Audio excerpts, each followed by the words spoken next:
it's about getting all those different groups and segments of the industry kind of fired up and speaking from one song sheet so that we make sure that we're at the table and looking for that reasonable relief that's out there.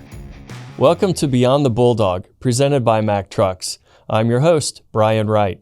What you can expect from Beyond the Bulldog is to learn, enjoy, and participate from the comfort of your seat, whether on the road or off.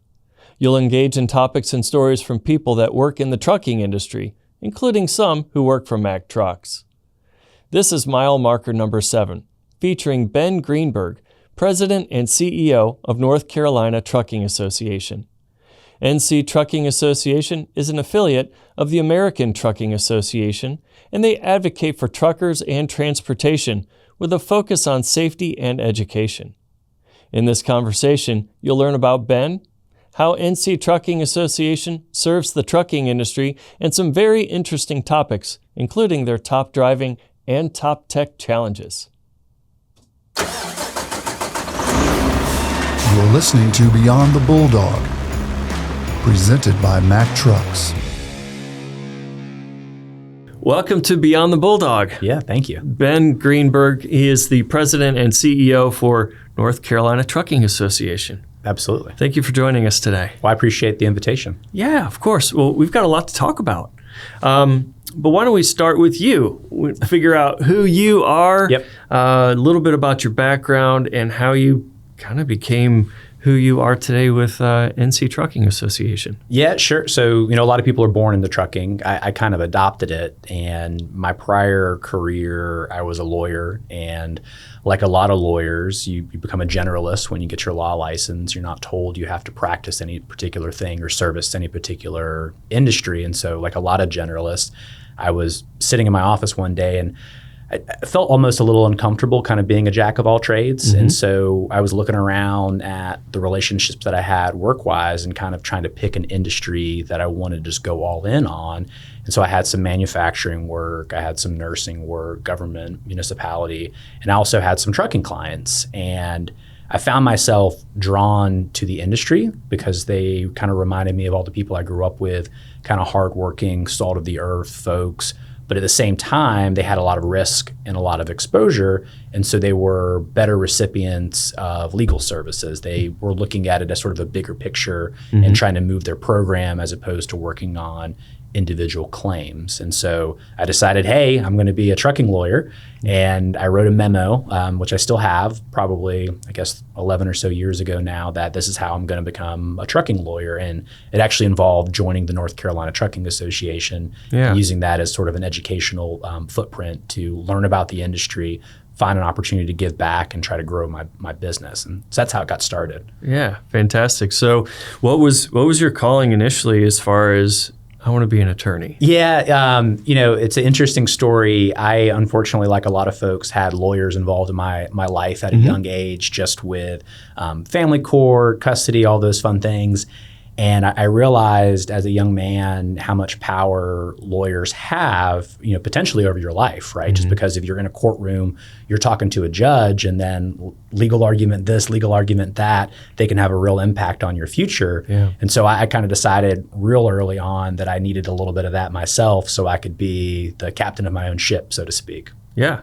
Well, to your point, it's about knowing how it works, not just being able to speak for yourself and defend. Correct. Right? So kind of on the service side too, right? Yep. As it became a business, you're now serving others, having that knowledge and being able to kind of lobby and communicate on their behalf. Yeah, 100%. And so, transitioning out of law practice into what I'm doing at the association, it's all advocacy work. Mm-hmm. It's just this is on a bigger platform and potential to have more sort of wide-sweeping positive change for the industry. Yeah. What kinds of things did you see when you were working as an attorney for the truckers and trucking industry?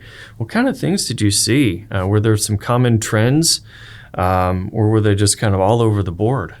just trucking's a big target, unfortunately. A lot of it kind of comes from our federally mandated insurance limits. And so when you look at sort of adversaries, which at time becomes the plaintiff's lawyers that are driving a lot of the litigation, they see trucking as a sort of a sexy target, so to speak, just because they know that there's lots of dollars from insurance that's out there. And so a lot of just sort of broad brush painting that's not real to what industry actually is. And, I would definitely take that personally at times, get frustrated. Like, look, you're painting with this broad brush about, truck accidents and motor vehicle collisions when the sort of real world implications are the vast majority of these accidents are caused by passenger vehicles that weren't properly trained to drive around big trucks, right? Yeah. They don't respect their size, they don't respect their weight, they don't respect their stopping distance, and they're distracted drivers, right? Yeah. And so, folks make that decision, oh, I missed my exit, well, let me go ahead and veer 3 lanes over, and then they get hurt. And then a plaintiff's lawyer encourages them to kind of sue everybody. And if there's a truck involved, that trucking company is going to get sued regardless of whether they had any fault. Got it. All right. So attorney wants to be more familiar with the trucking industry, meet more people in there to grow your business. And all of a sudden now you're a part of the NC Trucking Association. I'm sure you served on the board. I did, yeah. So I joined the association in 2014, just kind of dove in, went to my first event, just sat in the back of the room, tried to soak up as much information as possible because truckers speak in code, right? It's like the military, writing down words I don't know, like, all right, reefer, lumper, there's this thing called the kingpin, maybe I'll meet him one day. Just getting all that information about the industry. And then more importantly, for me and my trajectory, just an opportunity to volunteer and kind of give back as well, right? Yeah. Like I can join an advisory board, I can help, use some of the legal training that I have to give back a little bit before I'm taking from it, and just kind of went from there and quickly joined the board a couple of years later just from my volunteer work that I was doing with the association. Became the allied chairman one particular year, which is the highest non-motor carrier position that you can have within the association, and really just kind of got ingrained in the association, met a lot of friends that I still have and consider them real friends. And then we had a leadership change in early 2022. And I volunteered to be on the search committee because I cared, right? And, I've been doing it for a long time. And the joke is, while I was on that search committee, I was very passionate in what I thought the association did really well and areas where it could improve. And that kind of became a life of its own. And eventually I was kind of asked and cornered at a management conference and said, hey, why don't you throw your name in the hat? And I was like, whoa. That's not what I was here, doing. And frankly, I didn't think that a trucking association president and CEO would look like me. I'm a little bit younger, right? I don't have as much gray hair. And so I thought that was a position for somebody that had been in the industry for 20, 30 years, maybe retiring out from a trucking company or pivoting essentially, not somebody maybe more at the early part of their career. And they were kind of persistent with that. And so I said, all right, I'll do it. I'll throw my name in the hat. And along with 600 or so other applicants. That many? Yeah, it was holy cow! It was wild how many applicants were out there looking to be a part of the association, and went through the process, did some fun psychological testing, which I enjoyed, interviewed, and got offered the job, and here I am about 2.5 years later. Wow. That's neat. I'm smiling too because I was in a very similar position. There was a nonprofit. I was on the board for a while, became the chairman of the board. Opportunity came in, and all of a sudden it's like this little click. It's like I'm on the search committee, and now I'm the one being recruited. That's right. Right? It was really kind of an interesting thing. So what kind of happened from your side? Right? You're going through the whole process. You're an attorney. Yep. I don't know at what point you were with marriage and family, but you've got other things going on in your life. And now you're like, okay, we're going to have a huge swing potential. Right. Tell me about that. It was a big decision, right? I was kind of at the pinnacle of my legal career. Even at an early age, I was working at an AmLaw 200 law firm. I made partner. I was co-chair of the transportation practice group. I was responsible for 50 plus lawyers, trucking lawyers throughout the country.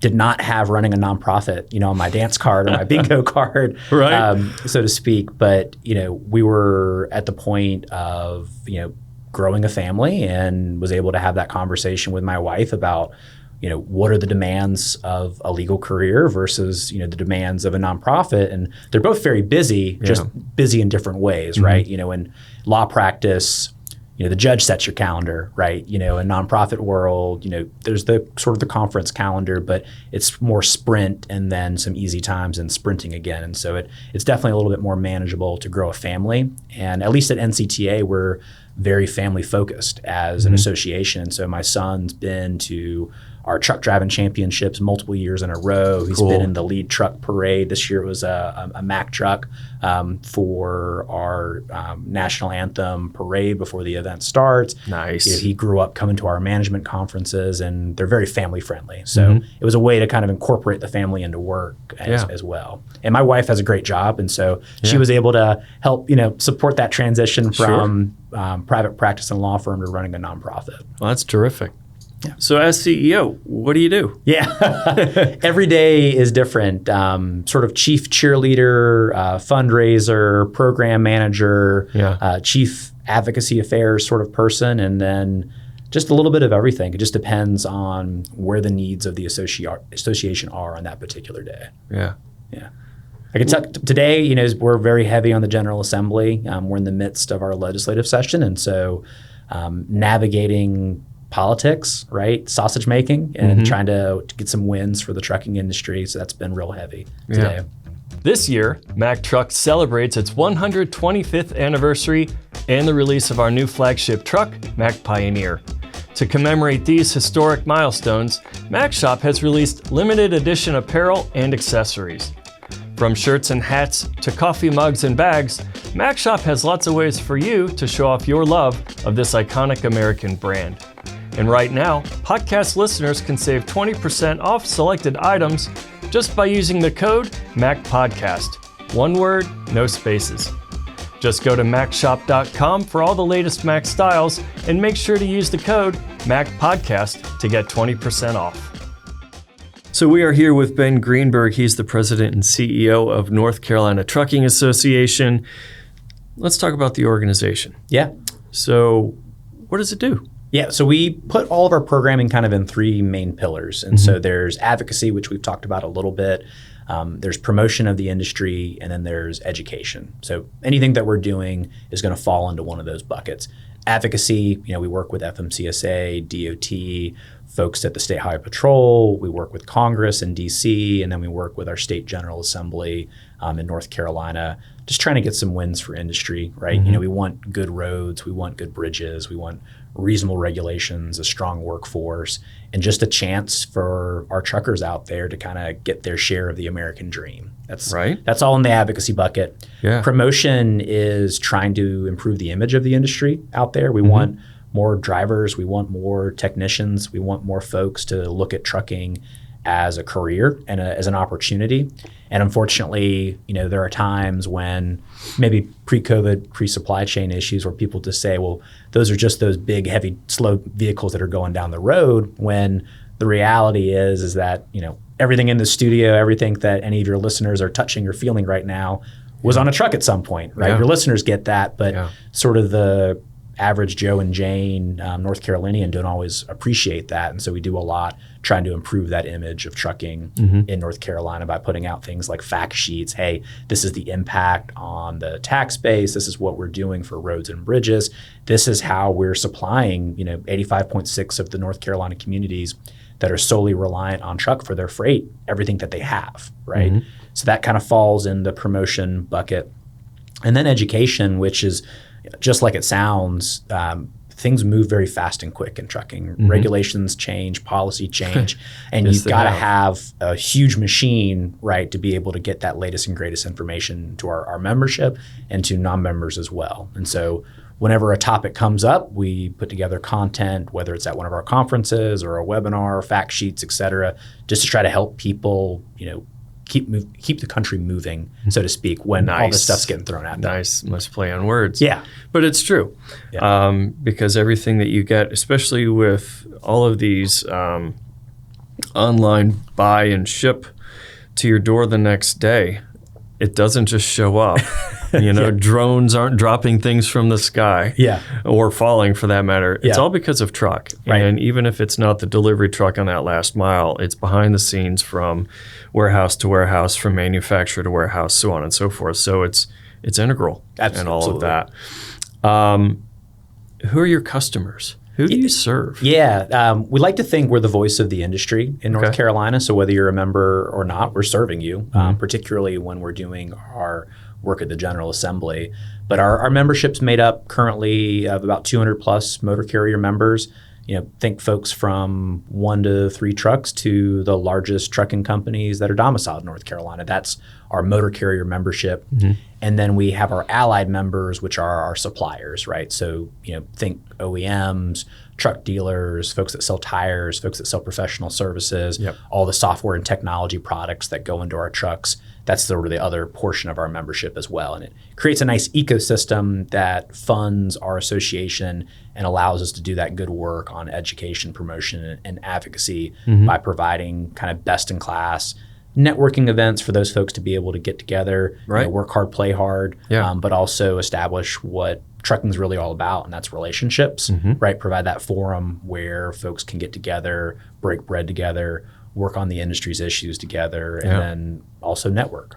Yeah, it's incredibly important. As I was in the business world, you learn quickly that you start, meeting people you haven't met before, and it's very hard work. A lot of hours, a lot of effort, and the results are low. But once you start meeting people and you have a good relationship, they can introduce you to someone else. All of a sudden it becomes a community of people that you can talk to, create good friendships with at the same time. But it makes work easier, and it makes understanding the solutions to problems easier too. No, 100%. When you asked a little bit about what I do, a lot of what I do is kind of the chief facilitator, right? Relationships. And so I'll have a member in Western North Carolina that's looking to lease truck parking from a friendly face in Eastern North Carolina, and vice versa. And so there's a lot of that facilitation helping bridge those gaps that folks might not have without an association. And the joke is the power of an association is associating, right? Like you have to do it, right? And so those relationships can be professionally powerful and help your business, help you personally, and all the above. And that's not easy, networking.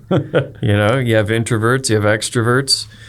Some just go straight into the middle of the room and say, here I am. And then you've got those that are interested, but they're just a different personality type, and they kind of walk around the edges. And to be able to at least take the step and get to a group meeting where you can commiserate and network is huge. And we do our best work to bring those folks in, even the folks that are a little shy, just help them, right? Because their success is our success, right? We want them to come to our event and want to come back, and so we'll know that so-and-so works on this issue. Well, let's introduce them to these folks because they potentially have that problem, or they could help facilitate future conversations. And NC Trucking is a division of American Trucking Association, right? Yeah, the American Trucking Association. So we're a part of the federation. NCTA has been around since 1929, and we're a part that long. Yeah, absolutely. Wow. Fun fact, as I was going through the archives, because we have board minutes going back to the 1930s, which is wild to me. Like I get to go back and do a history project and just go back through and see what we've been up to. But I'm the 5th person to sit in my role as president and CEO over that time period. Really? So there's some longevity in the position. Yeah, you've got a lot of years ahead of you. That's right. Yeah, they'll have me. Yeah, that's right. Yeah, that's right. So I'm guessing, is it each state has its own organization underneath ATA? Yeah, for the most part, and every state's different, right? Sure. And then largely driven by what do the interstates look like in your state? Like, what does your motor carrier base look like, right? North Carolina's got great interstates, and we've got a lot of motor carriers, and we've got a very strong and healthy association. Yeah. Some of the pass-through states, just look a little bit different just because of the nature of the economy and the trucking companies in their state. Yeah. So just as an alert for those listening, we're focusing on North Carolina because of where we are in your jurisdiction, if you will. But for those that are outside of North Carolina, there's probably an association that you can reach out to that would serve in a similar capacity, right? Yeah, 100%. Yeah. And love the relationship that I have with my peers running other states. It's a big, fun, dysfunctional family, and we all get along and work really well together. I'm sure there are conferences and yes, yeah, we'll have one next month where we'll all get together as a group and commiserate, talk about association world, and then also where we can collaborate and get wins for industry across state lines, because we have those issues. And so that's the beauty, again, of associating. We have an association of state trucking execs where if I have a North Carolina member that's having a problem in Alabama, like I'm texting Mark right away, Mark Colson, and saying, hey, Mark, here's the issue. Can you put me in touch with your folks at FMCSA or State High Patrol so we can try to get some relief here or find some solutions? So let's go ahead and talk about some of the primary topics on your plate, predatory booting, other things. Share a little bit about what that is and perhaps some other things that are really high on that priority list. Yeah, so predatory towing as sort of like a big umbrella is a huge issue for us over the past year and a half. And I always caveat it, not just because I'm a lawyer, lawyers love caveats, but towing is an essential industry, right? Like we have to have good heavy duty tow services for trucking, right? When we're involved in collisions, we got to be able to get our equipment off the roadway to avoid secondary accidents.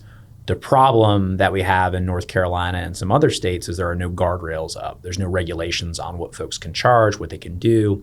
And a lot of times these are non-consensual relationships in the sense that if Greenberg Trucking is involved in a collision and a record rotation service is called, I'm not always going to have a say of who's doing the job, right? State High Patrol will call up a wrecker service that's next up on the list unless I have someone that can get there within a certain amount of time.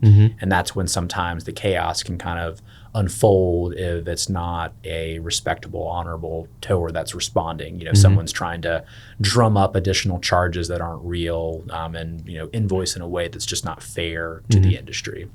But you mentioned booting earlier. That's a big issue for us, particularly in the Charlotte market, where these aren't even really towing companies, right? These are folks that have established relationships with businesses to wire steer tires up, steel wire, and a truck will park somewhere that may have had truck parking. It may be advertised as having truck parking. They may not see all the right signage, or they may, park somewhere where they're not supposed to park, and they will get booted. And the charges that we're seeing out of this service, air quote service, are astronomical for the amount of labor and work that's going in. So $3,000 plus $5,000. If you don't pay cash right away, the bill's only going up. And so it's essentially pirateering work that's going on in the Charlotte market. There's a reporter out of the Charlotte market and calls it the Wild Wild West of towing out in that space. Interesting. And, part of the problem is there's not ample truck parking out there. I don't know if that's a topic that you guys have covered. Well, yeah. So that's obviously something we see throughout. Yeah. It's being reported on pretty much any of the media outlets as it relates to trucking. Yes. Can't park anywhere. Yes. If you're driving down any interstate, you can tell where the truck stops are because they're parking along the ramps going onto and off of the interstate. Yeah. The stat I think ATRI puts out, the American Transportation Research Institute, is there's one truck parking spot for every 11 trucks on the road. I didn't realize it was that big. Yeah, it's that big of a deal. And so you've got a federal mandate of how many hours you can drive, right? But you don't have a federally guaranteed place to park at night. And so you throw in things like congestion, accidents. You're trying to figure out like how much can I keep driving because I want to continue to make a living. Yep. But there's a safe place to park, 3 hours ahead of where I'm going. I've got that, maybe I stop here. That's hurting me as if I'm a driver. That's hurting a business from a utilization of the equipment. And it's hurting a potential end consumer that is costing them more to get their goods where they want them to be because of that congestion and that truck parking issue. Yeah, that affects everything because I would imagine that you want to park in a place where you're going to have potential restaurant, diesel, DEF, maintenance if you need it. But if it's full and you can't park, well, you just keep on rolling. Well, when you hit that time limit, you might be nowhere, if that makes any sense. No, 100%. And now you're stuck parking potentially in a place where, you're not supposed to. Correct. Right? Yeah, so at that point in time. So that's kind of like the whole synopsis of it, right? Yeah, which law do I violate? Right. That's where you're forced with. Because, if you drive over hours of service, there's steep penalties associated with that. God forbid you were involved in a collision over hours of service. That's a really big deal. Yeah. Or do you park somewhere where you're not supposed to park? Yeah. And in some instances, that's an on-ramp or an off-ramp of an interstate. In some instances, you're kind of rolling the dice on a street or a business establishment with a commercial lot. And then you can get into this sort of booting situation where it's really just taking advantage of truckers that are out there, because at the end of the day, they don't want the truck there, right? So why are they immobilizing it where they don't want it? It doesn't make any sense, right? It's about the money. Yeah. And so, knock on the door, ask the driver to leave if you don't want the truck there. Immobilizing it's not doing it any good. And if it's an abandoned piece of equipment, tow it. Sure. Right? Yeah. That's the fair thing to do. Yep. So now we've got the issue. Yep. Now what? How do you advocate? How do you communicate to make some kind of difference or some kind of change that would satisfy all parties, I guess? Yeah. Obviously, you got to protect the truckers too, but clearly there might be some property lines where, they're not supposed to park there perhaps. Correct. How do you manage that? Yeah, so the beauty of that is if you don't want the truck there and it's abandoned there, then tow it, right? I mean, it's as simple as that. With the booting issues specifically, immobilizing the vehicle where you don't want it, again, just doesn't make any sense. And so, you knock on the driver's door, driver, I don't want you here. You're not supposed to park here. Move on. And then that point in time, the driver should be able to move on. If they've left their equipment, separate situation, it's abandoned equipment, you tow it at that point in time. But talking about how do you do something about it, that was one of my big priorities when I started at the association, is really revamping how we do our advocacy work. And we had a great model with the American Trucking Associations that does a sort of regular cadence of getting state-affiliated trucking associations to do calls on Washington. So they'll do one or two a week where they'll have a state trucking association come in, pound the marble, talk with their legislators, talk about our issues, and advocate for change, right? So that's what we're doing at the federal level in Congress. And in North Carolina at the time, we would go to the General Assembly kind of once a year and we'd say, hey, we're the truckers and this is what we care about, and then we wouldn't ever go back.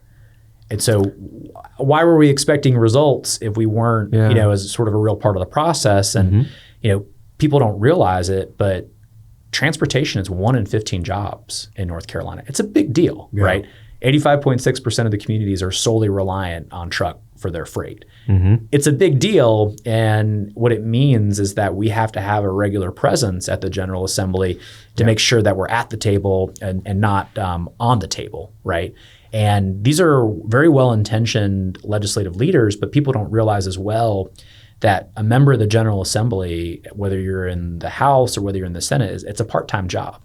And so I always ask people kind of whenever I'm socializing this idea about our advocacy program, what do you think a legislator, makes per year in North Carolina? Do you have any idea or guess? I don't. Yeah, it's $14,000 a year. It's significant. Yeah.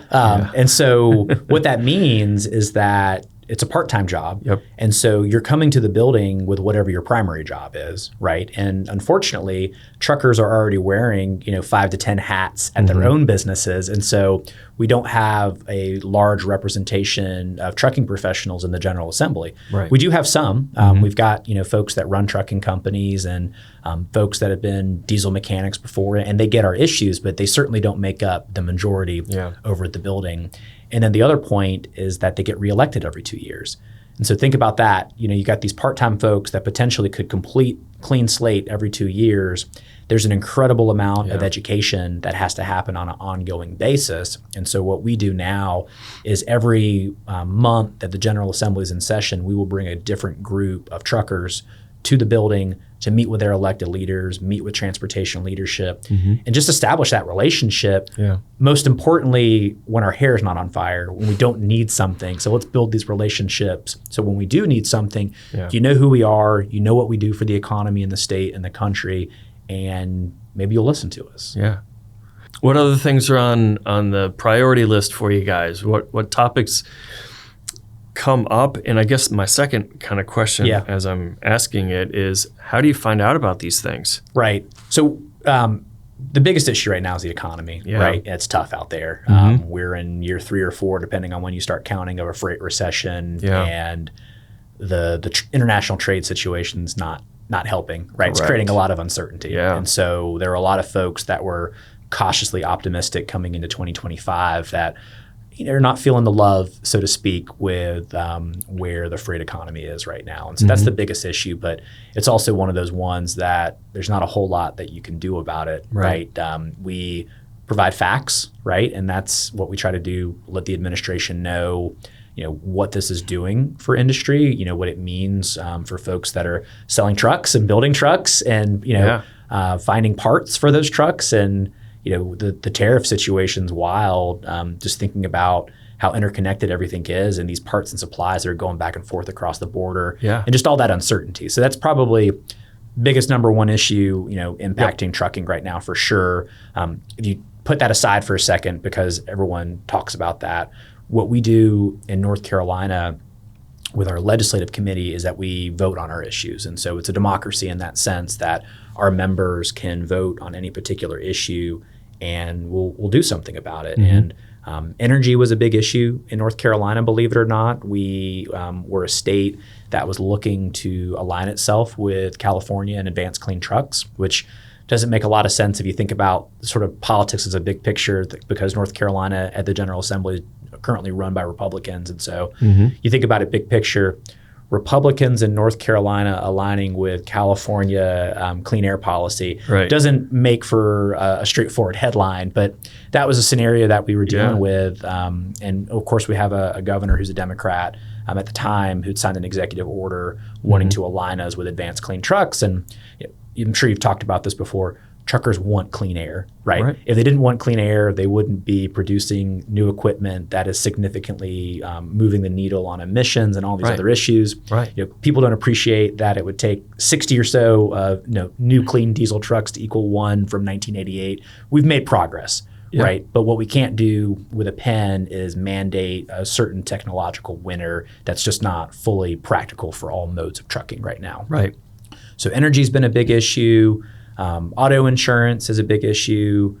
Tort reform, sort of judicial fairness is a huge issue for the industry. And that's very tied to our auto insurance rates, where I'm sure a lot of your listeners in the industry are continuing to see those double-digit increases. And they're seeing that regardless of whether they're having accidents. So you could have a clean policy year and still come policy renewal time, you're probably seeing a double-digit increase in your auto insurance rates. And it's unsustainable. Yeah. And, you couple that with the economy, and the uncertainty there. Well, that tends to lead to higher prices in the beginning. So what do you do as a trucking company?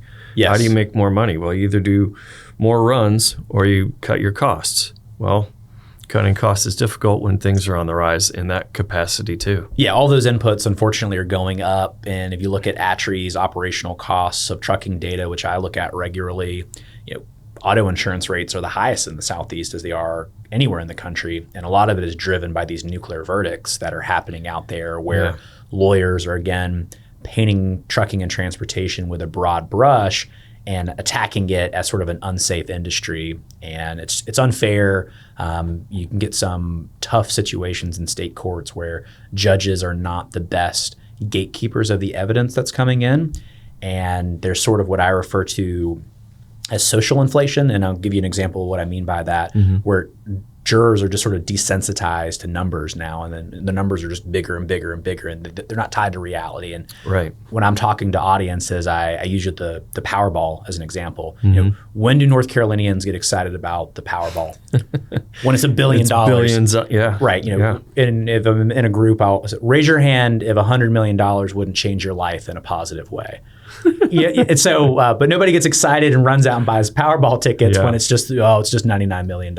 And so as a society, if we are deciding that someone's done something wrong and we're awarding the other side something for that, well, it's got to be $1 billion. Otherwise it's nothing. And, people, and I'm not a math guy, but, you explain the difference between $1 billion and $1 million, the answer is about $1 billion, right? That's the difference. Because you talk about like on the federal level, on how much they spend, it's $1 trillion.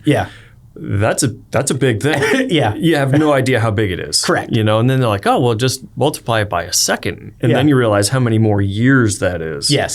But you still can't fathom No. what that number is. None of us can conceptualize You get that. desensitized. Correct, exactly. And so there's that Yeah. social inflation where, unfortunately, again, people want their packages within 24 hours and they don't want to pay for cost of eggs that are $15 a dozen, but they're willing to put up these unfair verdicts against trucking companies that are just not tied to reality. And it's driving all of these cost inputs up, which is putting a lot of inflationary pressure on the end consumer. It's putting trucking companies out of business. It's tightening capacity.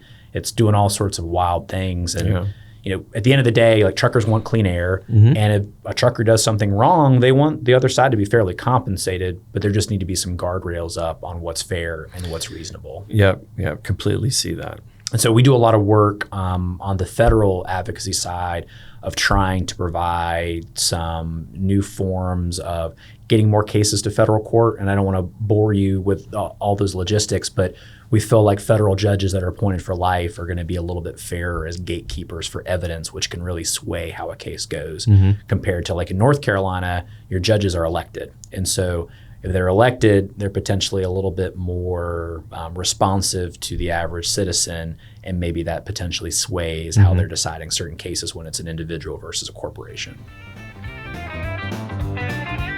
Did you know? Did you know the song I've Been Everywhere was first recorded in Australia by Jeff Mack in 1959? Singer Lucky Starr recorded the same version, listing Australian towns in 1962, and it peaked at #1 on the charts in Sydney, Australia. That same year, Jeff Mack's music publisher offered the song to Canadian-born country musician Hank Snow. Snow thought the song could be a hit in Canada and America if the places listed were adapted to North America. So Jeff Mack's publisher gave him a North American atlas and urged him to rewrite the song. His new version included many U.S. cities and several from Central and South America. Hank Snow's recording hit #1 on the U.S. country charts in June 1962. Other artists covered the North American version, notably Asleep at the Wheel, the Statler Brothers, Willie Nelson, Chris Christopherson, and Johnny Cash. In all, there were 7 versions written by Jeff Mack, in addition to the Australian and American versions. They were for Germany, New Zealand, Japan, South Africa, and England. This has been Did You Know? We're here with Ben Greenberg. He is the president and CEO for North Carolina Trucking Association. So a couple weeks back, I think you went down to Myrtle Beach. Yes. because you guys are hosting a huge competition, a huge challenge. Yes. Go ahead and share with us what that is. So our truck driving championship is in Raleigh, North Carolina every year. And so it's an annual competition that we put on that is for professional truck drivers as well as student technicians and professional technicians. And so it's our combined truck driving championship and top tech challenge. We do it every year. Had about 200 or so drivers compete and 50 or so diesel technicians made up of students and professional techs. Kind of the best of the best going at it in a bunch of different categories to crown winners in the various classes and send them to the ATA national competition to compete and represent North Carolina in those competitions. Got it. So this is just one stage of a much larger picture, right? Correct. Yeah. This is, and a lot of individual companies are doing their own rodeos to kind of create, all right, here's our pool of our best drivers that we want to send to the national competition. Very cool. I know Mack has Mack Masters. Yeah. So it's a technical competition with dealers literally around the world. Yeah. And they do it every 2 years. Yeah. But this would be a more localized and potentially national competition sponsored with you guys. Yeah, absolutely. So That's fantastic. Mack could send technicians if they want to and compete at our event. And the winners, like I said, go to the national Super Tech competition, which happens in this year to be in Raleigh in September. So not So as exciting. Now you've got more things to plan. Yeah, that's right. Yeah. Well, and the joke, we were talking with our technicians that won, and you get an all expense paid trip to Raleigh where you're already at. So, but they're so passionate and fight so hard for that podium. And it's just so fun. It's a team event as well. And so individual in the sense that you're individually competing, but team event in that all of our trucking companies and get together. They have tents, they're grilling out, barbecuing, and they just get so excited for their drivers when they win. Part of what you guys do as far as the education, advocacy, trying to get more people in the industry. Yes. And of course, highlighting those that are in the industry to excel. Correct. Right? Yeah, so the folks that are competing in our truck driving championship have been accident free for those prior 12 months. So yeah, how do you screen who's eligible for both sides, tech and driver? Yeah, so on the driver side, it involves getting that MVR report, right, and looking at their motor vehicle record and seeing how they did, and then potentially doing a further inquiry if they were involved in a collision that was deemed preventable. And so that can escalate that process up, just because we wouldn't want to hold it against a driver that was, driving down the road and an anvil falls off a bridge and wrecks their truck. Like, that's not their fault. Right? They shouldn't be disqualified for that. And so it's a heavy vetting process, and companies, our larger ones, are running their own rodeos as well. So that's an additional layer of vetting to decide who's actually going to make it to our event. Nice. Yeah. So I'm guessing it's dealers, right? Because of course, they're working on trucks, but also within companies too. Because inevitable things. You've got these big machines that are moving the goods point A to point B, and you have to maintain them. And if it breaks, you got to fix it. So a lot of the companies are doing their own work too. So it'd be eligible for them as well. Yeah, 100%. So they bring their technicians, and then we partner with the local community colleges to get a nice group of student technicians as well to kind of come to our program. Nice. And this year we were actually able to sponsor through sponsorships the room nights for the student technicians to help get them to Raleigh, get them a place to sleep for the 2 nights for the competition. So what's the competition like? It depends. So on the truck driving side, you've got 3 parts. So you start with a written test. Drivers love the written test. Oh yeah, doesn't everyone? Right. I've got one for you after this. Yeah, good. Good. So this year the test was put together by the State Highway Patrol, and so they start with a written exam, and then the remaining 2 components are a pre-trip inspection and then the actual driving course itself. And so on the pre-trip, we work with our FMCSA partners, and there's 10 defects that are on a truck, and they're hidden, right? And so you're sort of a time pre-trip inspection to see how many defects you can identify. And our inspectors do fun stuff, right, that you wouldn't hopefully see, in the field. Like one year we had an IED that had been attached to a truck. Like, knock on your table. Hopefully a driver's never experiencing that. But, you can do some fun defects that, hey, did the driver find the IED that was tucked under the wheel well during a truck driving championship? That's fun. That you wouldn't see in the real world. So they're doing that pre-trip. And then they're doing their actual coursework, where a variety of different sort of precision driving problems, right? Can you get your steer tire, this close to this? Can you do a backup problem where it's a rear stop, where we're measuring how close you were able to get your rear stop to this portion? And that's all judged by our folks at the State Highway Patrol. So it's a nice event as well, where we're able to network, associate, and build those relationships with our enforcement professionals when they're not actually enforcing, a violation on the side of the road. Right. Yeah, because their job's much more than that. Correct. They get a bad rap for that side of it. Because at the end, their intent's to be helpful and good. Yes. And they get a bad rap for doing the necessary evils. That is their job. Their goal is safety. They want drivers to get home at night, right? Yep. And so it's a nice event where we can kind of break bread together, laugh, cut jokes, and do it all in a friendly environment and just build those relationships, right? Nice. And so on our technician side, they also get a written exam, which they love. You can see their eyes kind of glazed over during that portion. But theirs is fun because they set up a bunch of problem stations. And so they'll have a truck out there, and you need to go through and do a diagnostic PM on tires, on brakes, on lighting, kind of work your way through a variety of different problems and take your instructor through it on what you would be doing to diagnose and potentially fix that issue, and you get graded on it. Yeah. So how does the element of competition help these events? Yeah. It's the lifeblood of it, right? So at its core, you're celebrated for being there because you had to qualify to get there in the first place, right? So you're already winning. But these drivers and these technicians get so fired up about it. I wish I could have recorded some of the celebratory outbursts, when we announce our winners at the awards reception.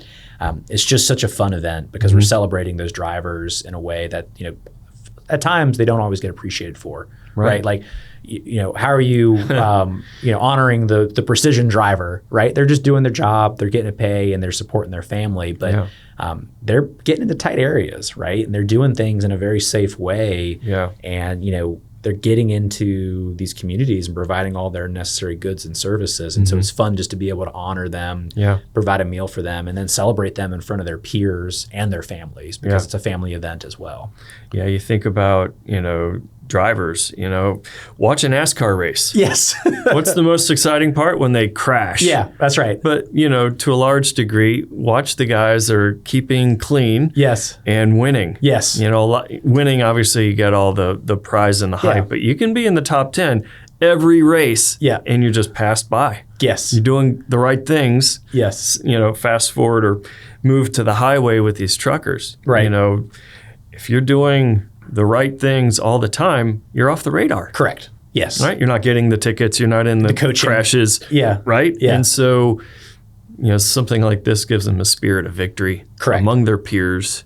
It's exciting. 100%. And we also honor our drivers of the month and our driver of the year at that event. So you've got in the room hundreds of millions of safe, accident-free driving miles, which is pretty cool, right? Yeah. And, I was talking to a driver at the event, and this was marketing that we had put forward, maybe in 2018 or so. So I don't take credit for this, but, if we could form a trucking company solely made up of the drivers and technicians in that room, it would be the safest, company in the country, right? There'd be zero accidents. Yeah.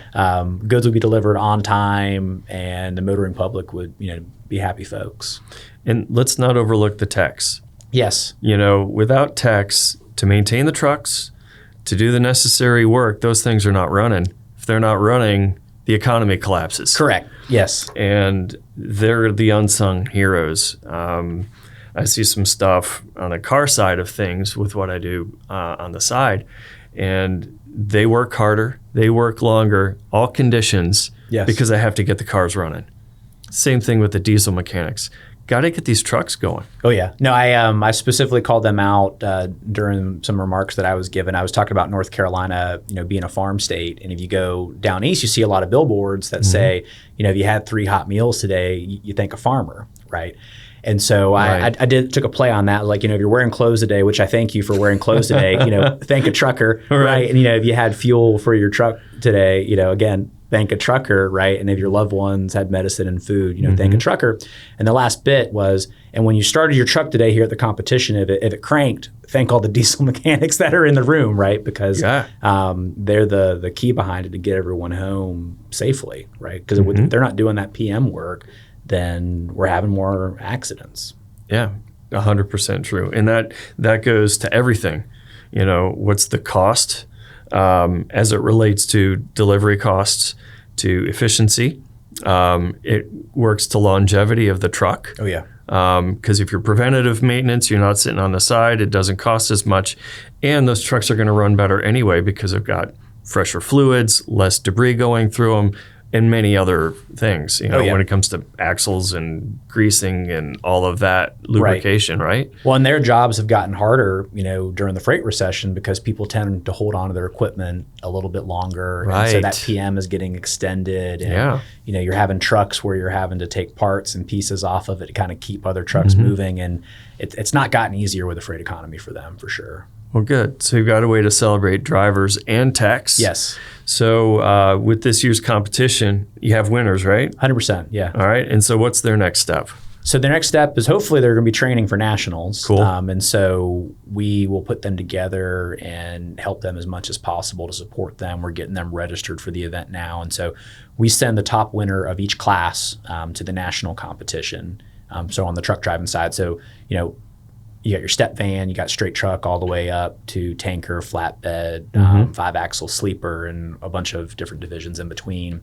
So we'll do some training with them to the extent that they want to do that. And then we'll send them off to nationals and hope they bring back some hardware for us. I like it. Yeah. Here in Raleigh, North Carolina. That's right. Yeah. I love it. I love it. Thinking back on your almost 3 years now as in your current role, what memory stands out for you with your experience?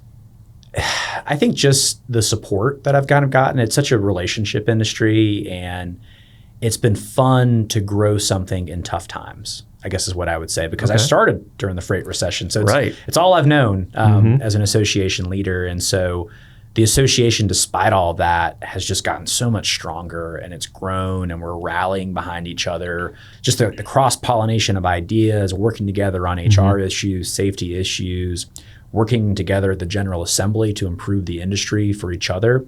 And then just sort of the growth that we've had, again, during tough times. And so in 2023, we had added 33 or so motor carriers to the association, which was the most that we'd ever added in any individual year. So we're excited to hit that milestone.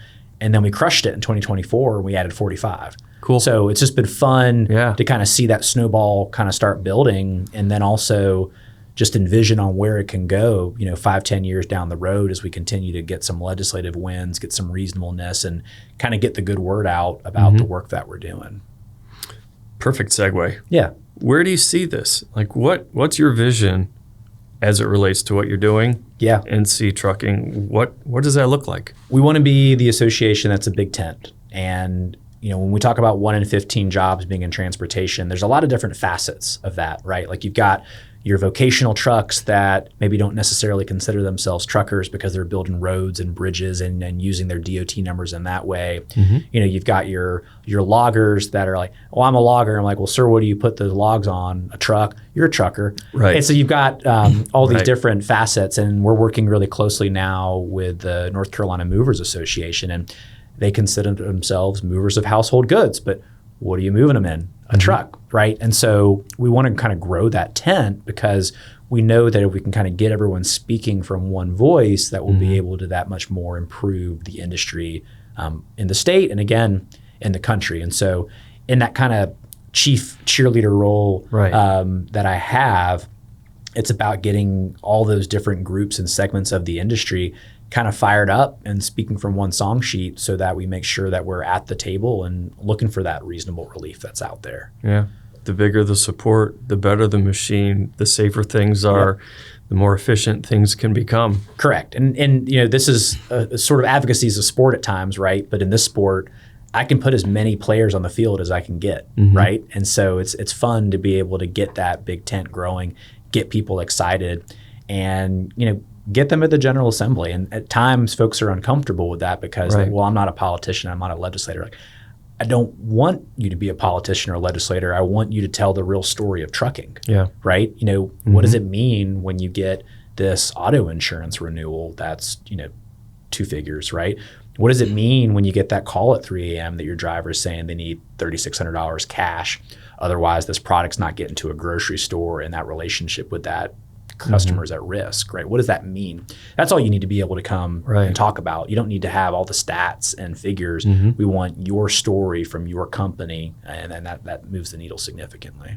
How would a trucking company find out about their local trucking association? And I guess specifically, since we're here in North Carolina, how do they find out about your group? Google's a good resource, right? Yeah. State Trucking Association, you can go to the ATA webpage, or if you're in North Carolina, nctrucking.com. Most state trucking associations are going to have their website and their contact information, and would love anybody to get involved, because it really is the lifeblood of what we do. And an association without trucking companies isn't much of an association, right? That helps fuel that ecosystem. And so we've got to have that base of support to be able to do all the good things that we're doing. And we're member led. And so, you join the association, you get a say on what we're doing, right? And so if you've got a particular advocacy issue that's a pain point, join and speak up and have your issue heard, and maybe we'll do something about it. And, I was able to transition a decent amount of my trucking customers when I was a lawyer into the association by going and having that conversation with them.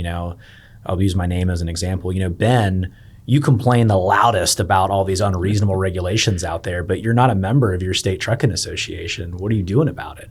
Well, all right, well, you either need to stop complaining or you need to do something about it. And this is a free way to just go to the General Assembly, once a year and have your voice heard, right? And that, it makes a difference. Yeah. So, Well, Ben, thank you so much for being on our show today. Yeah, absolutely. Appreciate you having me. So nice to meet you. Absolutely.